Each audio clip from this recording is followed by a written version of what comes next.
श्री हरि। कैसे हैं आप सब लोग? 15 दिन से अधिक हो गए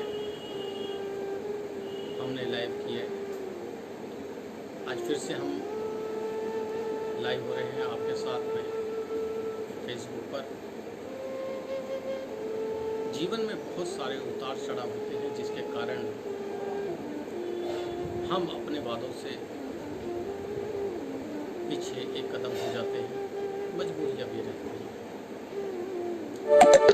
सोमवार का दिन था जब हमने लाइव का कार्यक्रम बनाया था, परंतु उसी दिन प्रातः 6:30 बजे हमारी माता जी का देहांत हो गया, जिस कारण से लाइव कार्यक्रम नहीं हो पाया।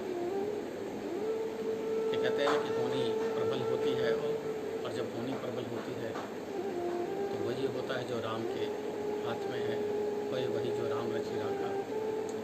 तो उस दिन मैं लाइव नहीं आ पाया, उसके लिए मैं आपसे क्षमा मांगूंगा, क्षमा चाहूँगा, क्योंकि आप लोग इंतज़ार कर रहे होंगे और मैं लाइव नहीं कर पाया। किंतु समय ही ऐसा है कि हम लाइव नहीं कर पाए।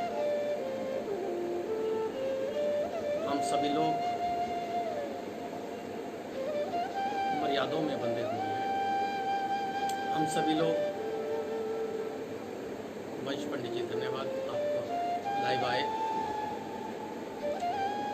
तो मैं बता रहा था कि आज लाइव का विषय क्या होगा।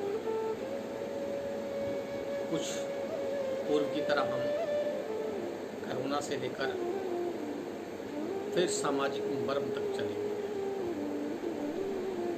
हर व्यक्ति की अपनी कुछ परेशानियां होती हैं, परंतु संसार उसी तरह से चलता रहता है। आने वाला आता है और जाने वाला जाता है, किंतु हम मोहवश कुछ दिनों का शोक अवश्य करते हैं, परंतु फिर इसी संसार का हिस्सा बनकर जीवन का निर्वाह करते हैं। सभी अपने कर्मों से बंधे हुए हैं, अपने कर्मों को करते रहते हैं। आज कोरोना काल में हम सभी लोग काफ़ी परेशान हैं। प्रीति जी नमस्कार, मेरे भ्रांता लाइव हैं, मैं उन सभी का धन्यवाद करता हूं।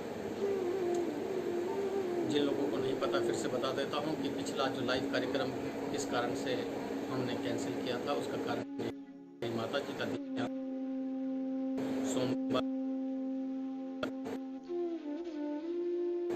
अंतिम सांस हुई। किंतु जीवन का चक्र इसी प्रकार से जीवन का आधार बनके अपने जीवन के अनुसार अपने कर्म को करते रहेंगे, और हम सभी को ये करना भी जरूरी है। आप सभी लोग लाइव आए, मैं आपका धन्यवाद करता हूँ। शरण जी, आपका मैं धन्यवाद करता हूँ। आज चर्चा समाज के उस मर्म से लेकर उस धर्म तक की होनी चाहिए जो हमारे जीवन का आधार है। बहुत से लोग आज अपने धर्म से विमुख हो रहे हैं, शायद विश्वास कहीं ओझल हो रहा है। मुझे याद है, अभी मेरे एक मित्र कुंभ में मुझसे मिले थे और अभी भी लाइव में हैं, मैं उनका धन्यवाद करता हूँ। मैं आज एक व्यक्ति की विशेष चर्चा करना चाहता हूँ, और चर्चा करने के पीछे विषय भी गंभीर रहा है। बहुत से लोग अपने जीवन में ये मानते हैं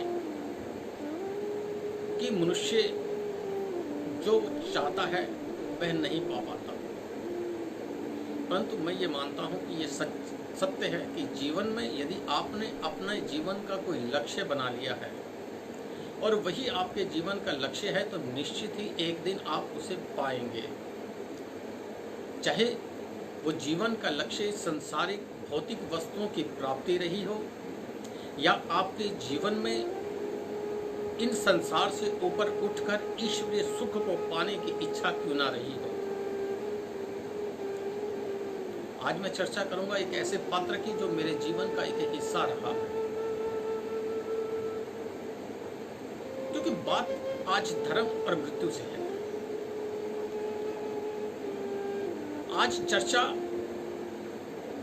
उन बातों की जाएगी कि जो जीवन में आपको ये सिद्ध कर देंगी कि यदि आपकी लगन सच्ची है और आपके मन में धारणा है कि आप उसे पाना चाहते हैं तो निश्चित ही आपको पाएंगे। अपने जीवन में जिस व्यक्ति ने धर्म को महत्वता दी है उसने वह सभी पाया है जो वह उसके अभिलाषी थे, या अपने जीवन में वह उन चीजों से विमुख होने के कारण दूर भी हो गए, परंतु फिर भी उन्होंने उसे पाया ही है। जिन खोजा तिन पाया, गहरे पानी पैठ, मैं बरिहारी डूबन रही रही किनारे बैठ। ये जीवन का सिद्धांत है, और जीवन के सिद्धांत में आपके लिए जीवन को सिद्धांत के रूप में जीना अनिवार्य है। मुझे याद है 2013 का वो किस्सा, कुंभ के दौरान मेरे साथ स्वामी लीनहरि रहे। आज चर्चा स्वामी लीनहरि की इसलिए कर रहा हूं कि वो व्यक्ति समर्पित एक शिष्य के रूप में अपने जीवन को जिया। सैकड़ों शिष्य बने जीवन में, हजारों लोगों से मुलाकातें हुई, परंतु ऐसे व्यक्ति कम नजर आए जिन्होंने अपने जीवन का जो सिद्धांत बनाया, जीवन का जो लक्ष्य बनाया और उस लक्ष्य को पा लिया। उस व्यक्ति का एक ही नियम था, 24 घंटे होने बस उसको अपने गुरु के अलावा कुछ नजर नहीं आता था। कब मौका मिले और कब छलांग मारकर वो भागता हुआ अपने गुरु के समीप आ जाता था। सारे काम धंधे छोड़ चुकर उसको एक ही अपने आराध्य नजर आता था। उसने अपने जीवन का एक लक्ष्य बनाया था। कुंभ का जब मेला 2013 का समाप्त हुआ तो होली आई। होली पर आते ही सबसे पहले उसका एक ही प्रश्न था, आंखों में आंसू आए और सीधा उसने एक ही प्रश्न किया कि गुरुजी मुझे ऐसा वरदान दो कि मैं जब भी मरूं तो आपकी गोद में मरूं। सोचने वाली बात है कि जीवन के इस मोड़ पर आकर व्यक्ति जब 60 और 65 का हो जाता है, वह हरि सिमरन के अलावा कुछ नहीं मांगता। उसे हरि सिमरन के अलावा कुछ चाहिए भी नहीं हो। और जब कोई व्यक्ति अपने जीवन का लक्ष्य, अपने जीवन की महत्वता अपने गुरु को मान लेता है, अपने जीवन का आधार मान लेता है, तो निश्चित ही परमात्मा सदैव उसकी वाणी में वास करता है। और वही होता है जो हरि चाहता, और वही होता है जो भक्त चाहता है। क्योंकि शास्त्रों में आया है, मंत्र ब्राह्मण अधीनम,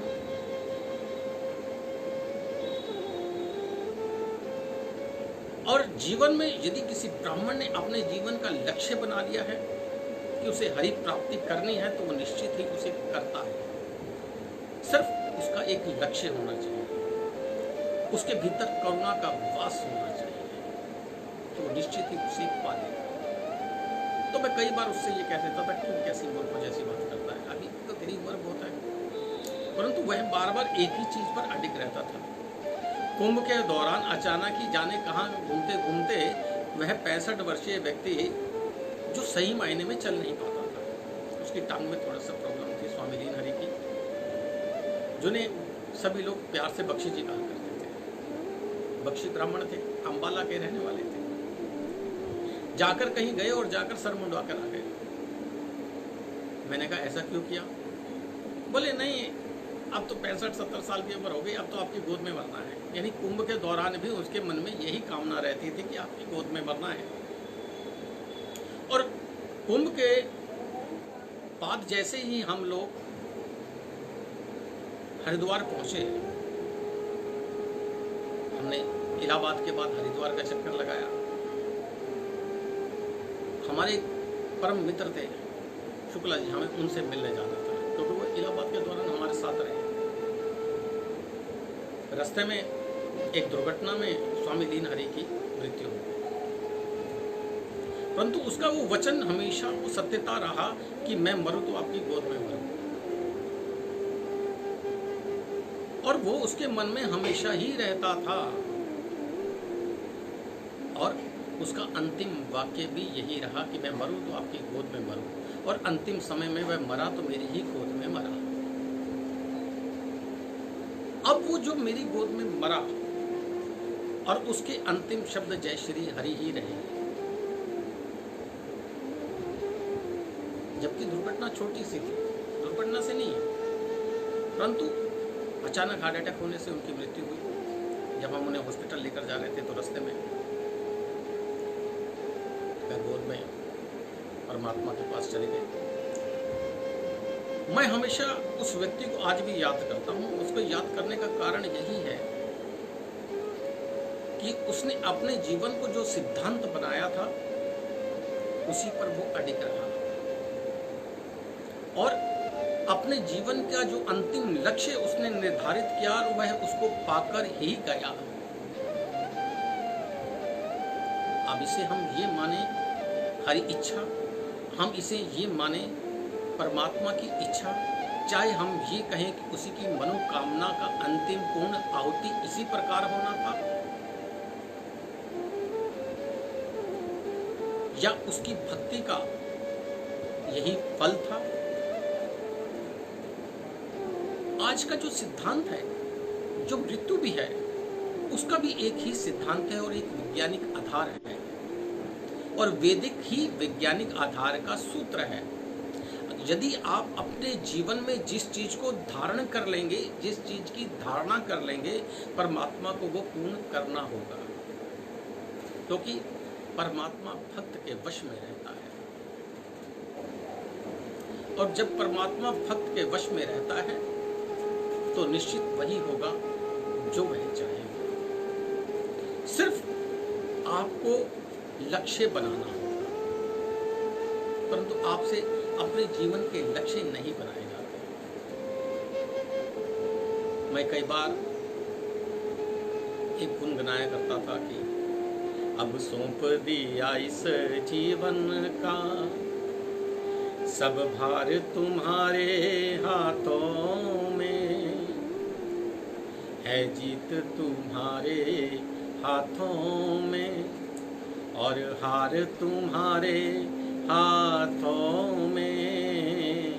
अब सौंप दिया इस जीवन का, सब भार तुम्हारे हाथों में। जब आप अपने जीवन का आधार, अपने जीवन को सही मायने में परमेश्वर को सौंप देते हैं और यह मान लेते हैं हमें नहीं चिंता, उसे चिंता हमारी है, और हमारी नाव का रक्षक वो सुदर्शन चक्रधारी है। एक बार अपने जीवन में इस सिद्धांत को उतार कर देखिए, हमें नहीं चिंता, उसे चिंता हमारी है, और हमारी नाव का रक्षक वो सुदर्शन चक्रधारी है। जिस दिन ऐसी भावना सत्यता के रूप में आपके भीतर प्रकट हो जाएगी और करुणा के वेग को ले आएगी, तो ये निश्चित रहेगा कि जो आप मांगेंगे वो परमात्मा आपको देगा। तारिक वस्तुएं, भौतिक वस्तुएं बहुत सहजता से आप प्राप्त कर सकते हैं, परंतु लगन सच्ची होनी चाहिए।